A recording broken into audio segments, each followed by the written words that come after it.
तो सबसे पहले बात करते हैं हम लोग HDFC बैंक में जो मेरा ट्रेड था उसके बारे में।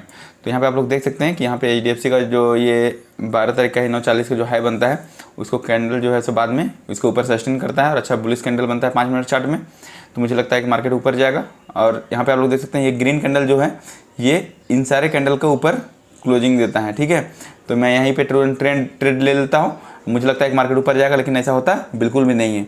और बाद में जब मुझे एनालाइजिंग होता है, जब मैं ट्रेड लेके जब मैं देखता हूँ कि मेरा एसएल कट जाता है, उसके बाद मैं देखता हूँ कि यहाँ पे एनालाइज करने में कि RSI जो है वो यहाँ पे देखिए, जब मार्केट यहाँ पे था ये रेड कैंडल में हाई में, उस टाइम यहाँ पे था, और जब ये ग्रीन कैंडल उतना ऊपर गया है, ठीक है, उस इससे भी हल्का सा ऊपर चाहिए, मान लीजिए इतना ही गया है, तो उस टाइम देखिए RSI का जो वैल्यू है वो नीचे आ गया था, ठीक है। यहाँ पे देख सकते हैं यहाँ पे 64 और इस आसपास लगभग 77 है। तो ये चीज़ मेरे से थोड़ा सा मिस हो गया, ठीक है, क्योंकि यहाँ पे बना था RSI का डाइवर्जेंस, और ये मेरा बहुत ही अच्छा सेटअप, मैं इसमें बहुत ज़्यादा पैसा भी कमाया हूँ, लेकिन यहाँ पे मैं देखने में गलती कर देता हूँ। और यहाँ पे जो मेरा HDFC में लॉस लगता है वो इसी कारण से लगता है, ठीक है। ये भी 1:2 का ही ट्रेड था, लेकिन मुझे यहाँ पे लॉस लगता है, ठीक है। तो ये हो गया मेरा मान लीजिए पहला ट्रेड, ठीक है, आप लोग समझाने के लिए। हालांकि मैं पहला ट्रेड जो है सो मोतीलाल मैं जो पहला ट्रेड है वो मैं लिया था, रुझे मैं बता देता हूँ, मैं लिया था मोतीलाल ओसवाल में, ठीक है। चलिए मैं यहाँ पे भी आप लोगों को ट्रेड का लॉजिक समझा देता हूँ। इसे मैं फुल स्क्रीन कर लेता हूँ, ठीक है, आप लोगों को समझाने में आसानी होगा। यहाँ पे आप लोग देख सकते हैं मार्केट क्या करता है, 12 तारीख को खुलता है और नीचे की ओर आता है, ठीक है। यहाँ पे ये मेजर सपोर्ट था, इसको ब्रेक करके दोबारा ऊपर की ओर जाने की कोशिश करता है। यहाँ पे होता है ट्रैप ट्रेडिंग, ठीक है, ये ट्रैप ही था। जब भी मार्केट कभी भी कोई बड़े सपोर्ट को ब्रेक करता है और वहाँ पे तुरंत डायरेक्ट ऊपर की ओर जाने लगता है, तो मार्केट को यहाँ से इस हाई को ब्रेक करना रहता है, ठीक है, याद रखिएगा। ये ट्रैप ट्रेडिंग का हिस्सा है जो कि मैं आने वाले दिनों में आप लोगों को समझाऊंगा।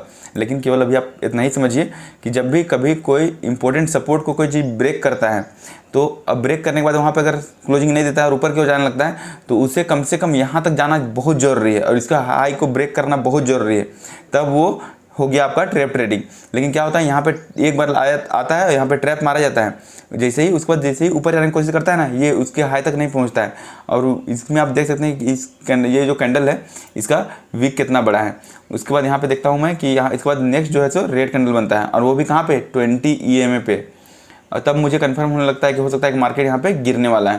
उसके बाद देखता हूँ धीरे धीरे मार्केट जो है सो गिरने आता है, और यहाँ पे जो डे लो लगा था उसको जैसे ही यहाँ पे देखता हूँ मैं कि कैंडल जो है सो सस्टेन कर रहे हैं नीचे साइड के लिए, ऊपर साइड के लिए नहीं, तो उसके बाद मैं यहीं पे अपना एक ट्रेड बना लेता हूँ, ये रेड कैंडल में चलता मैं। और यहाँ पे आप लोग देख सकते हैं, हालांकि मेरा शुरू में 1:2 ही था, उसे ट्रेल कर करके मैं 1:8 में इसे यहाँ तक पहुँचा दिया हूँ। अगर आप इसे 1 मिनट चार्ट में देखेंगे तो आपको ज़्यादा अच्छा समझ में आएगा। तो मैं चाहूँगा कि आप लोग आप लोग का होमवर्क है कि आप लोग इसे 1 मिनट के टाइम फ्रेम में जाके यही चार्ट को आप लोग ऑब्जर्व करें, ठीक है।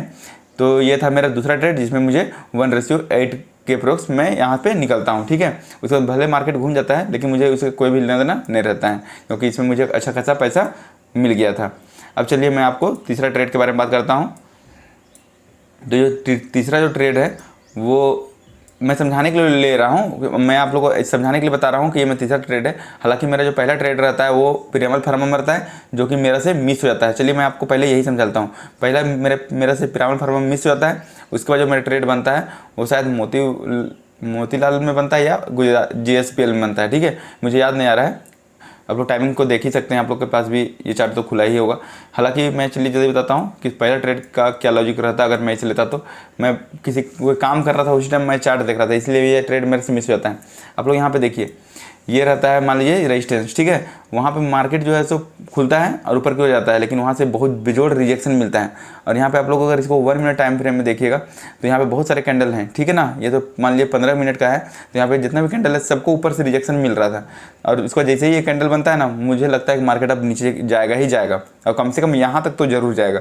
और सेम चीज़ यही होता है यहाँ पर। मैं अगर मान लीजिए अभी ट्रेड लेता उस टाइम, रुझे मैं आप लोग को दिखा देता हूँ थोड़ा सा। अगर आप लोग भी यहाँ पर देखना चाहेगा तो 1:2 दिया होगा आराम से, और इसका SL इतना बड़ा है तो यहाँ पे रहता, और देखिए 1:3 के अप्रोक्स दिया है, लेकिन मेरे से ये ट्रेड मिस हो जाता है, ठीक है। तो ये मेरा पहला ट्रेड रहता है, ठीक है। उसके बाद आप ट्रेल करते, इसको मैं निकालता ही नहीं, मैं इसे ट्रेल करते करते करते पूरा नीचे तक जाता है इसमें भी।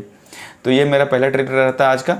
अब चलिए बात करते हैं GSPL का। तो GSPL में मेरा जो मैं पहला ट्रेड लेता हूँ उसमें मेरा SL ही कट जाता है, ठीक है। आप लोग देख सकते हैं ये बार बार क्या कर रहा था कि एक यहाँ पे ट्रेड लाइन था, ट्रेड लाइन को जैसे ही ब्रेक करके ऊपर की और कैंडल अच्छा सस्टेन करता है ना, उसको जैसे ही नीचे आता है रेड कैंडल मतलब रिजेक्शन मिलता है, तो जैसे ऊपर जाना लगता है मैं यहीं पे एंट्री ले लेता हूँ और थोड़ा सा ऊपर जाता है, उसके बाद डायरेक्ट नीचे आ जाता है। ये मेरा 1:2 ही का ट्रेड था जिसमें मेरा एसएल चलता है। उसके बाद जब दोबारा आने के बाद जैसे ही 20 mm पे रेड कैंडल बनता है, दोबारा जैसे नीचे आता है, मैं तुरंत यहाँ पे भी एंट्री कर लेता हूँ।